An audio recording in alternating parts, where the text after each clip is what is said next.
Bonjour à tous et à toutes. C'est avec plaisir que je vous retrouve aujourd'hui et pour vous annoncer un petit projet que nous avons à Police pour la vérité. C'est de vous donner quelques notions sur l'enquête pénale. On va rentrer dans des notions juridiques, mais de façon très simple, de façon à vous aider à comprendre, qu'est-ce qui se passe un peu autour de nous. Et puis c'est important aujourd'hui, je crois, de connaître ses droits, notamment en matière pénale, pour, se protéger aussi. Alors avant de démarrer le premier épisode qui va porter sur, les cadres d'enquête, vous rappelle que je suis la marraine, en tant que présidente de Police pour la vérité, d'Angélique. Angélique qui a été, victime, forcée donc de subir, l'injection, heu, contre le Covid. Elle travaillait, dans un EHPAD et donc malgré les problèmes de santé, enfin, c'est pas les problèmes de santé, les incompatibilités, qu'elle pouvait avoir, la médecine du travail l'a contrainte de se faire, injecter.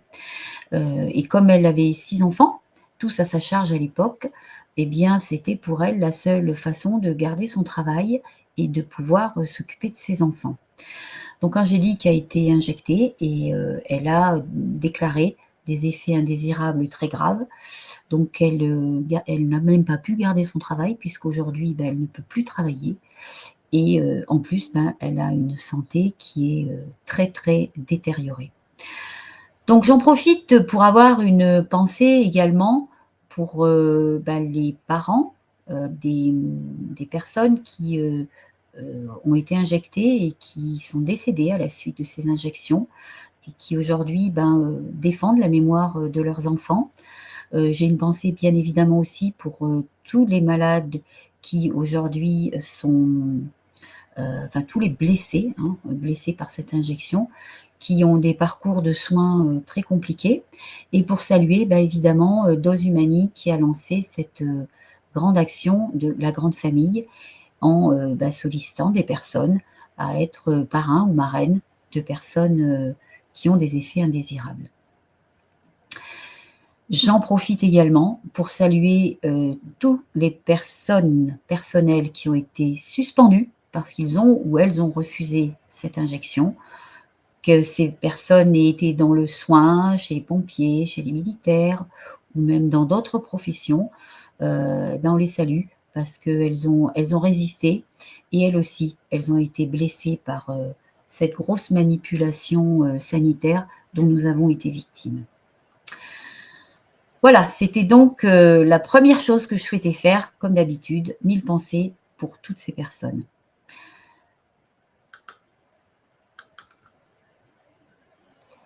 Donc notre premier épisode, les cadres d'enquête. Alors pour parler des enquêtes, évidemment, on va parler de l'enquête pénale, hein, l'enquête pénale et qu'est-ce que c'est en fait qu'une enquête pénale? Alors une enquête pénale, c'est une enquête qui va essayer, d'identifier une infraction pénale qui a été commise par un ou plusieurs personnes.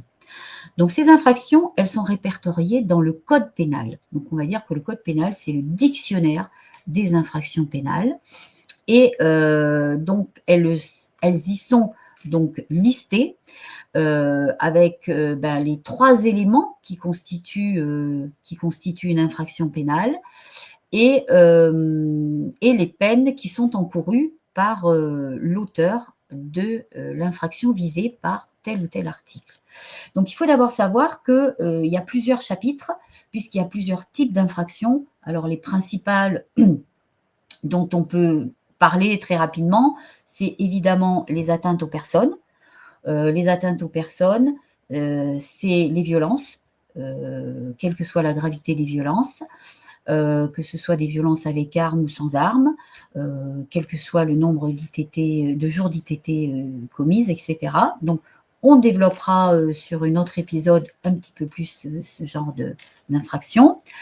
Les violences, qui peuvent aussi aboutir à la mort. Donc, la mort, bah, ça peut être un homicide, involontaire, ça peut être un homicide volontaire, ça peut être un assassinat, donc avec la circonstance aggravante de la préméditation. Évidemment, on a les violences sexuelles, viol, violences sexuelles avec contact, qu'on appelle des agressions sexuelles, et puis des violences aussi sexuelles sans contact, et dans lequel on va retrouver notamment tout ce qui est cyberviolence, criminalité et puis criminalité sexuelle en ligne. Ensuite, on a le chapitre des infractions, des atteintes aux biens, c'est-à-dire que là, on est sur, non pas l'intégrité physique, mais la propriété, par exemple, dans le vol ou l'escroquerie ou la dégradation.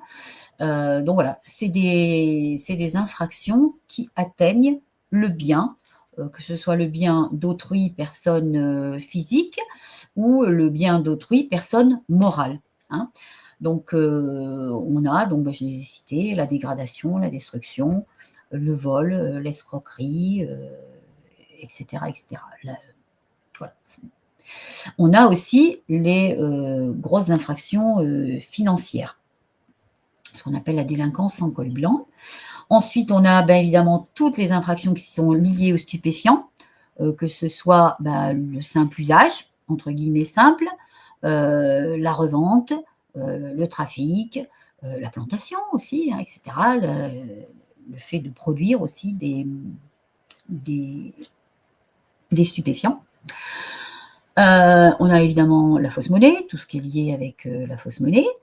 On a évidemment le terrorisme et puis les, infractions à la sûreté de l'État. Donc vous voyez, on a vraiment différents, chapitres. Bon, il est évident que ce qui nous concerne le plus dans la vie au quotidien, ce sont les atteintes aux biens et les atteintes aux personnes que j'ai citées en premier. Évidemment le stup, on a le proxénétisme aussi, hein, bon, voilà. On a toutes ces choses-là. Donc à chaque infraction, il y a un article du code pénal qui va la décrire. Donc notre infraction, premier élément, il faut qu'elle soit prévue, dans le code pénal, c'est ce qu'on appelle l'élément légal. Ensuite, on a l'élément matériel, c'est-à-dire que cette infraction, elle doit être commise dans les, comment dire? Les, la définition qui en a été donnée, dans l'article, hein. Le vol, qu'est-ce que c'est? Le vol, bah, c'est dérober quelque chose à l'insu d'une personne. Alors il y a différents types de vols, hein, le vol simple. Après on a le vol avec violence, hein, quand on arrache le sac à main, on pousse la mamie et on peut la blesser aussi, hein, donc là ça allie les 2, hein, le physique et puis le matériel. On a le cambriolage, et cetera. Donc il y a différents, types de vols qui sont définis dans le code pénal. Et donc ça, c'est l'élément matériel, hein. C'est la façon dont ce vol a été cette infraction a été réalisée. Et le troisième élément, c'est l'élément qu'on appelle moral, c'est l'intention de commettre cette infraction. C'est-à-dire que le gars qui de nuit va rentrer chez vous en forçant votre porte, va vous voler, le sac à main qui est dans le hall d'entrée, des tableaux, des objets d'art, de l'argent, et cetera, faut pas nous dire qu'il y a pas l'élément moral. Cet individu, il avait bien l'intention d'ouvrir la porte avec effraction, de rentrer, de voler tout ce qu'il y avait à portée de main et qui avait un petit peu de valeur. Donc l'intention là, elle est, tout à fait, concrète. Alors il y a des infractions, qui peuvent être commises avec l'élément légal, l'élément, moral et puis il va manquer l'élément, matériel. Par exemple, je veux tuer mon voisin, je vais rentrer chez lui, pendant sa sieste, il est en train de dormir, je lui tire une balle dans la tête, je m'en vais. Et puis lors de l'autopsie, on va découvrir que monsieur est mort de mort naturelle. Donc je ne pourrai pas être poursuivie pour cet assassinat, puisque c'est quand même prémédité. Je ne pourrais pas être poursuivie pour cet assassinat, parce que, en effet, eh bien, je ne suis pas auteur d'un meurtre, puisque la personne était vivante, était morte, pardon, excusez-moi, était morte quand je lui ai tiré une balle dans la tête. Donc voilà, ça c'est ce qu'on appelle l'infraction impossible. Par contre, bien évidemment, on peut retenir une autre infraction concernant l'acte que j'ai posé sur cette personne. Voilà, donc le code pénal qui prévoit les infractions. Et les enquêtes, les cadres d'enquête, eux, sont gérés par ce qu'on appelle le code de procédure pénale. En fait, lui, eh ben, pour simplifier, ça va être le livre de recettes, comment faire une enquête. Et c'est là où sont donnés donc tous les cadres d'enquête. Alors, les cadres d'enquête, on en a trois cadres d'enquête qui vont donner aux officiers de police judiciaire ou aux APJ, donc agents de police judiciaire, des pouvoirs différents. Le premier cadre d'enquête, c'est l'enquête de flagrance. L'enquête de flagrance, elle est faite lorsque le délit vient d'être commis. Les premiers éléments matériels nous permettent de constater que ce délit, il vient d'être commis aujourd'hui, hier ou avant-hier, mais bon, c'est très, très bref entre la réalisation de l'infraction et sa constatation. Donc, dans le cas de l'enquête de flagrant délit, seul un officier de police judiciaire peut la mener. Il peut être assisté, bien évidemment, d'agents de police judiciaire qui vont l'aider à faire les auditions, qui vont l'accompagner en perquisition, qui vont l'accompagner en interpellation, etc. Mais tous les actes doivent être faits sous l'autorité de l'officier de police judiciaire. Cette enquête, elle est contrôlée par le procureur de la République. Cette enquête, elle est prévue dans les articles 53 à 74-2 du Code de procédure pénale. Donc, l'officier de police judiciaire va avoir des pouvoirs très coercitifs, c'est-à-dire qu'il peut aller interpeller l'individu s'il l'a identifié, il peut le mettre en garde à vue, il peut faire une perquisition, il peut faire des réquisitions, par exemple, pour regarder si les caméras de vidéosurveillance qui sont sur le trajet donc de cet auteur d'infraction peuvent amener des éléments qui permettront de dire oui, effectivement, il était à telle heure, tel jour, à tel endroit, donc ce qui rend plausible effectivement qu'il soit l'auteur de cette infraction. La géolocalisation de son téléphone, toutes les recherches possibles sur son téléphone, tout ça pourra être fait par l'officier de police judiciaire sans qu'il demande au procureur de la République l'autorisation de faire tel ou tel acte. Il le fera à travers des réquisitions judiciaires qu'il va attribuer à l'opérateur du centre d'image municipal, par exemple, pour ce qui est de la caméra, des caméras de surveillance, ou à l'opérateur de téléphonie, si c'est des recherches sur le téléphone, etc., etc. Donc, on est sur une enquête qui est menée tambour battant avec des policiers qui sont tout à fait libres de la manœuvrer. Alors, bien évidemment, qu'ils tiennent au courant le procureur de la République de leurs investigations. Quand ils mettent un individu en garde à vue, ils doivent en informer le procureur de la République qui peut lever la garde à vue s'il estime qu'elle n'est pas légitime, etc. Donc, voilà, il y a un contrôle du procureur de la République, notamment sur la garde à vue, qui est, je le rappelle, une mesure privative de liberté. Donc, c'est normal que l'officier de police judiciaire soit vraiment contrôlé sur la prise de décision d'une garde à vue. Mais il la prend et il en informe le procureur. Il ne lui demande pas l'autorisation au départ.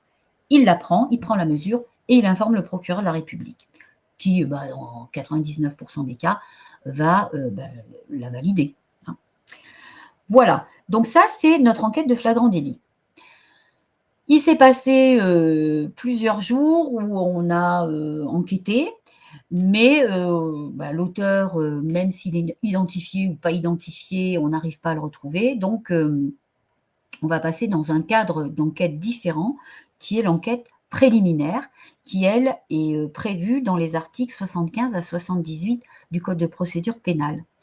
Donc cette enquête préliminaire, là par contre, elle peut être menée par un OPJ ou un APJ qui systématiquement, va demander au procureur de la République, une autorisation pour aller en perquisition, une autorisation pour aller interpeller l'individu si, par exemple normalement, en enquête préliminaire, on n'interpelle pas, on convoque la personne. C'est comme ça. Quand on est sur une infraction qui est très grave, comme par exemple un cambriolage, on a identifié la personne, on sait que c'est un multirécidiviste, qu'il y a de fortes chances qu'il ne nous attende pas à la maison et qu'il ne réponde pas à notre convocation. Donc on veut pas, et puis il faut qu'on arrive à protéger éventuellement les traces et indices qu'on peut trouver chez lui en perquisition, hein. Donc, on ne va pas l'alerter en lui envoyant une petite convocation. Monsieur un tel, vous êtes convoqué tel jour à telle heure au commissariat de machin, dans le cadre de l'enquête pour les cambriolages ayant eu lieu de telle date à telle date sur tel territoire. Si on lui envoie une petite convocation comme ça, le gars, soit il vient pas, soit il vient après avoir détruit, mais alors toutes les preuves qu'on pourrait récupérer. Voilà, donc il ne faut pas être bête non plus. Donc vraiment dans des cas où on a peur de perdre des éléments permettant d'établir la vérité, on va demander au procureur de la République ce qu'on appelle un article 78 du code de procédure pénale, qui est en fait un document signé par le procureur qui nous autorise à aller interpeller l'individu à son domicile, évidemment à le placer en garde à vue dans la foulée. Voilà. Donc là, évidemment que l'APJ qui avait démarré, par exemple, l'enquête, qui était responsable de cette enquête, il va être accompagné d'au moins un officier de police judiciaire pour garantir la légalité des actes qui vont suivre et qui seront des actes coercitifs. Voilà, donc ça c'est notre acte de notre enquête préliminaire. Alors on est allé chercher l'individu. Et puis, où on l'a interpellé, finalement sur la voie publique, parce que c'est toujours l'endroit où on est le plus en sécurité, hein, pour faire une interpellation plutôt qu'à domicile, hein, sur le terrain de l'individu, notamment si c'est quelqu'un qui a une mauvaise réputation, on peut supposer qu'il est dangereux, donc il vaut mieux pas aller l'interpeller, chez lui. Donc on a interpellé cet individu sur la voie publique, on est rentré, on l'a placé en garde à vue, on commence une audition et cetera. Et on va avoir besoin de faire une perquisition. Donc on va lui demander de bien vouloir nous signer ce qu'on appelle une autorisation à perquisition. Et il n'est pas obligé, évidemment, de la signer. Alors, non seulement il la signe, mais en plus, il va recopier un texte où justement, il nous autorise, dans le cas de telle enquête, à aller faire une perquisition à son domicile. Donc, bon, en général, les gens, ils signent, hein, ils font cet acte. Voilà. Et puis, il y a ceux qui, évidemment, ne veulent pas signer, ne veulent pas la remplir. Et là, l'OPJ ou l'APJ prendra attache avec le procureur de la République et lui demandera donc cette fameuse réquisition article 78 du code de procédure pénale pour pouvoir aller perquisitionner chez l'individu malgré son refus. Voilà, donc nous irons en perquisition. Et puis, le troisième cadre d'enquête, c'est l'enquête qui est dirigée par un juge d'instruction dans le cadre d'une information judiciaire. Là, par exemple, on était sur une enquête de cambriolage. On a récupéré des prélèvements biologiques, on a identifié une personne, ou en tout cas, on a réussi à faire matcher plusieurs identifications d'une même personne ou de plusieurs personnes, mais sur les mêmes cambriolages. Et là, on est sur un réseau de cambrioleurs. Donc, c'est une infraction qui est très grave et qu'on ne peut pas mener comme ça en préliminaire avec est-ce que je vais chercher un tel, est-ce que je le convoque, etc. Là, il faut un cadre juridique qui nous ramène a des pouvoirs coercitifs et donc le procureur de la République nous dit: «Bon, ben, votre enquête préliminaire, là, vous me la clôturez, vous me la transmettez et moi, je fais un réquisitoire introductif d'une information, judiciaire et je saisis donc un juge d'instruction». Et donc le juge d'instruction saisi par le procureur va nous envoyer ce qu'on appelle une commission rogatoire. Donc là, la commission rogatoire, elle est, comment dire, gérée par les articles 151 à 154-2 du code de procédure pénale, dans lequel il va nous donner, instruction, et pouvoir, hein, de faire tous les actes dont on a besoin, pour mener nos investigations. Donc c'est lui, maintenant, c'est plus le procureur de la République, mais c'est le juge d'instruction qui va devenir, eh bien le directeur de l'enquête, hein, le magistrat directeur de l'enquête. Donc on fait notre enquête, on le tient au courant régulièrement, on fait les actes, hein, des réquisitions, des gardes à vue, des perquisitions et cetera. On les fait sous son contrôle, mais quand même d'une façon assez libre. Voilà, donc nos 3 cadres d'enquête et les possibilités qu'ont les policiers, d'agir avec des pouvoirs, plus ou moins coercitifs et plus ou moins grands. Voilà, donc écoutez, j'espère que, cette, petite vidéo, est claire, heu et qu'elle vous a éclairé sur, les cadres d'enquête et puis, nous la compléterons, très prochainement par un autre thème d'enquête que nous verrons, ensemble.